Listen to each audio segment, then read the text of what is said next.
battling evil with a battering ram. Here's your look at the new Mattel Master Universe Origins Ram Man.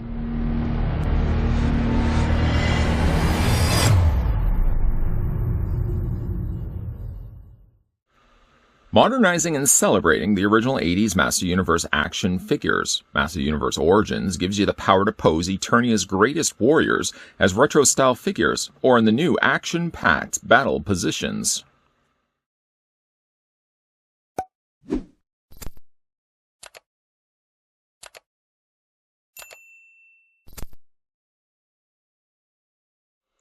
Ram Man is what Ram Man does. Before I show you what he does, let's first figure out how tall the figure stands. So I'm going to take the tape measure right to the very top of his domed helmet. We're going to stop it right there. According to the readouts, Ram Man stands 5.492 inches. Didn't need that many numbers. I could have just said 5.4. Switching it, simplifying it, when we look at centimeters, the figure is almost 14 centimeters, 13.9 to be exact.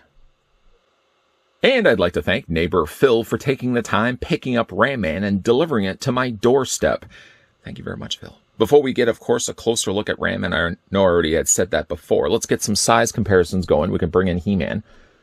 You know, I thought Ram Man would be a little bit smaller than He-Man, but really when you look at the two figures side to side, there's really not that much difference from one figure to the other. Of course, other figures we can also bring in. Similarly, sticking with heroes, of course, we've got Man-at-Arms. We can also bring in Tila. Let's bring in Zodak.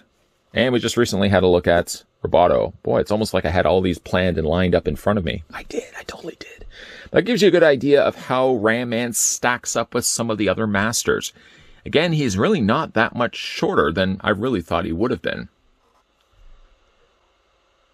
Strange to see that Ram Man comes included with instructions. Even stranger to find out that the instructions don't list, I feel, the important information that you picking up the figure for yourself probably would want to know. Like, for example, how does his gimmick work? This figure does replicate the original ramming action that the original figure had from the 80s. But the instructions don't say that. Instead, this very simple sheet, single-sided of course, only shows you actually how to remove his limbs, how to remove his head. Those are the parts marked, of course, in gray. And even then, it doesn't even tell you how to remove them.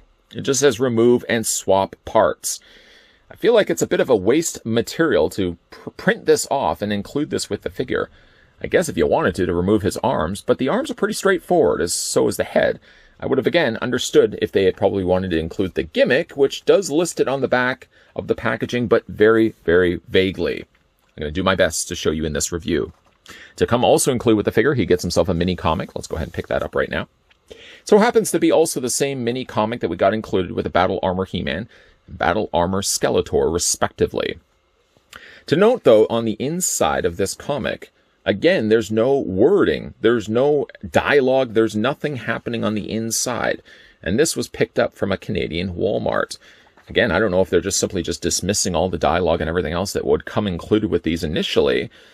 I don't know, but I guess it makes some sense. Why put all the dialogue in there if you're only going to have to change it anyways to make it more suitable for worldwide release? Maybe they just decided for themselves to remove the dialogue in its entirety and just let the pictures speak for themselves. Look at Ram Man. He's ready to go, though. And you can see him ramming through these several different hordes of Skeletor. I'm still, like, the artwork looks really good on this. And I always appreciate that we do get ourselves a mini comic, even though technically it is the same mini comic we've gotten before. We'll put that to the side. Now, Ram Man does come include with some accessories. He comes include with two versions of an axe, comes with a swappable head, and he comes with a swappable hand, all of which we'll have a look at right now. For starters, he comes, actually, you know what, we'll start with this one. For starters, he comes include with a single blade axe, which I think is more closer to the one that he had from the 80s release. It is a nice sculpted bit of plastic. Really, again, only relying on the silver molded plastic. No additional paint's been added here at all. And again, something about that silver plastic really does showcase the marbling that they incorporated. Certainly, it's not intentional. It's just the way it comes molded off the press, resulting in all this kind of marbling lines running across the top of it. He comes included with that. And then he also comes included with this version of axe, which is more like a double-bladed battle axe. The thing about this axe is there's a hole on the end of it. So again, if you wanted to take the two axes, you can put them together. You sort of get this weird concoction. It's somebody trying to mix a fruit punch with, I feel, fruits that don't go well together. Bananas and cherries. That would sound good as a fruit punch. Maybe no. Maybe no. Strange again, like they would allow you to give the opportunity to put the two pieces together, but it just seems so foreign and out of place. Instead, what you can do, of course, is you can put them into his individual hands. One hand currently is set up shop for holding the said axe. You can slide that into his hand like that. The other hand, unfortunately, is a closed fist.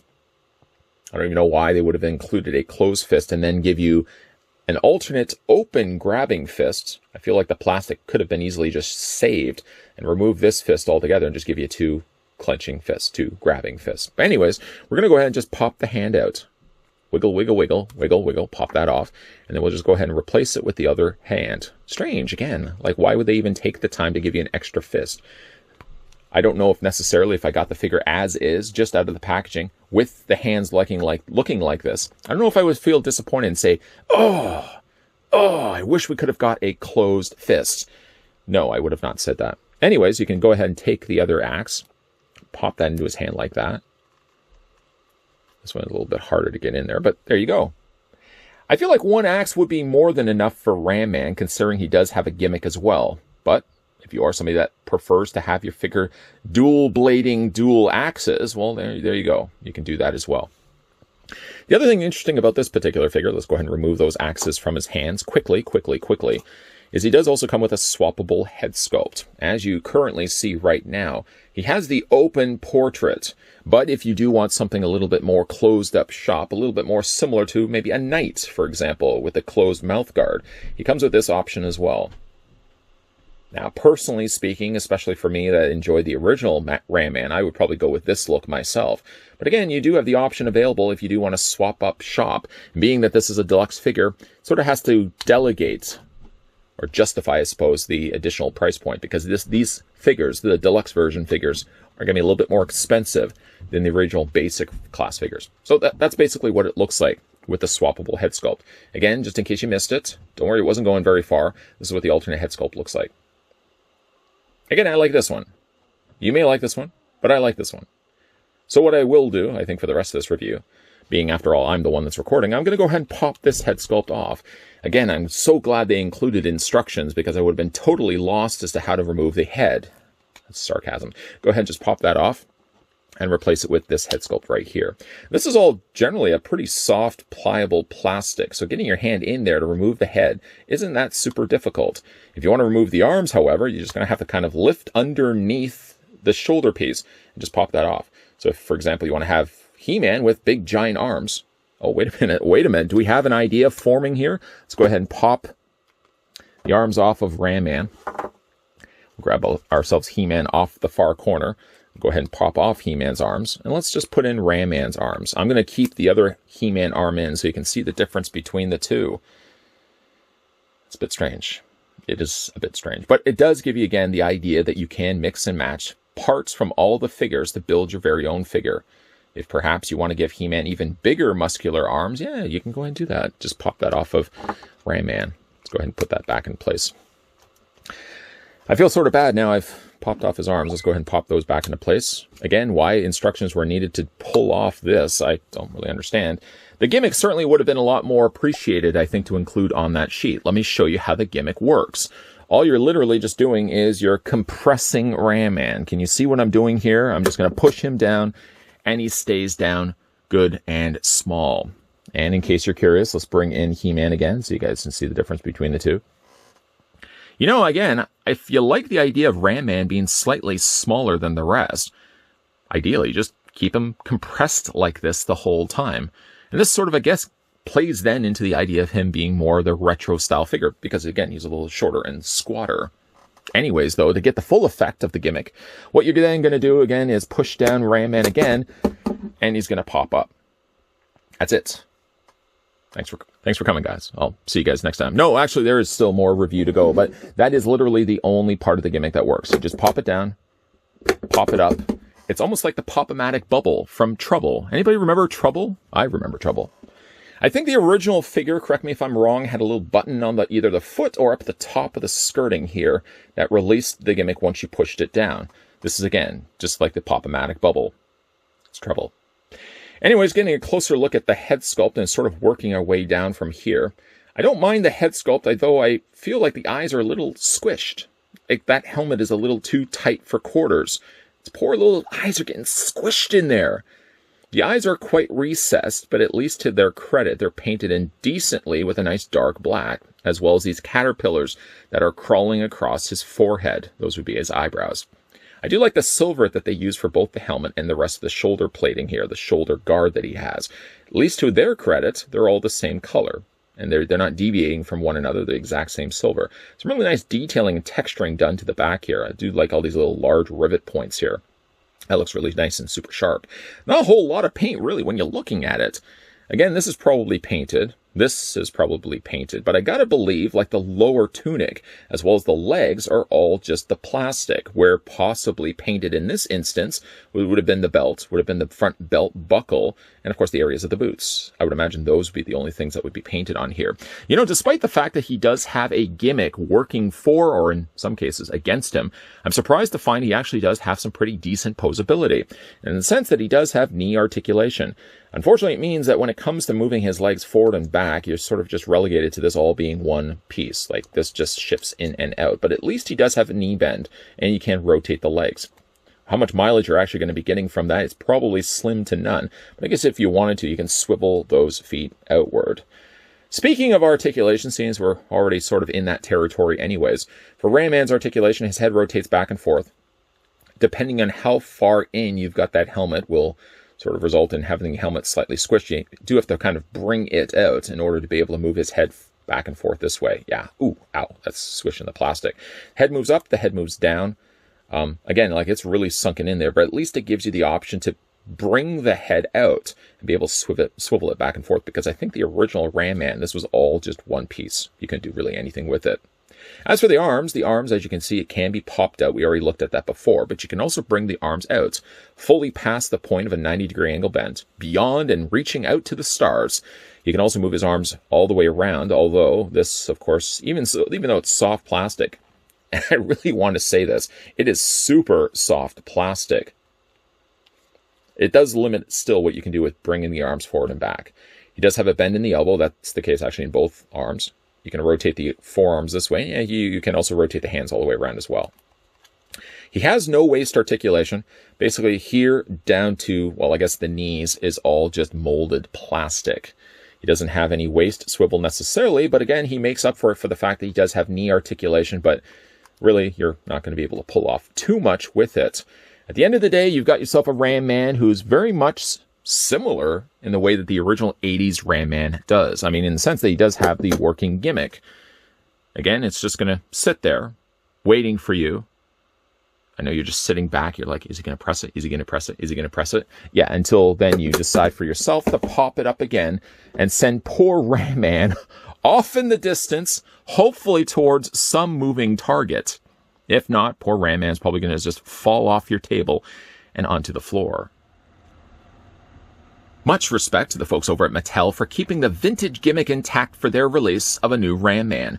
Because after all, this was the same gimmick that they had initially for the first Ram Man that we got in the 80s. And if it ain't broke, don't fix it, which is somewhat ironic for me to say that, because the original Ram Man that I had, one of the first, by the way, Master Universe figures that I had in the 80s, I think the gimmick eventually did break. There's something wasn't working quite right. And when I shook Ram Man, not that I would recommend that you do that, it did seem like it had a little rattling piece inside. I don't know, I probably would have broken it. But they kept it pretty streamlined in the way of how the gimmick works. In fact, let the instructions on the back show you exactly what's happening. This small child, or adult hand, pushing down on Ram Man, and apparently releasing it immediately to have him spring up in the air. I tried that. It didn't work. I went past the point of the knees, down to the areas of his cankles, and I let go of Ram Man. And you know what happened? Do you know what happened? It didn't happen like the middle panel recreates. It stayed there.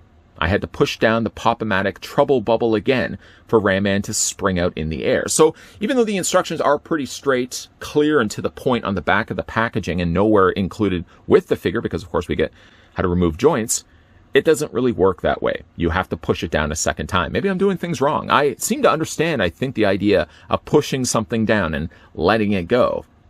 I had to push it down a second time for Ram Man to spring up in the air. Anyways, on the back of the packaging, you can also see some pretty cool looking artwork here.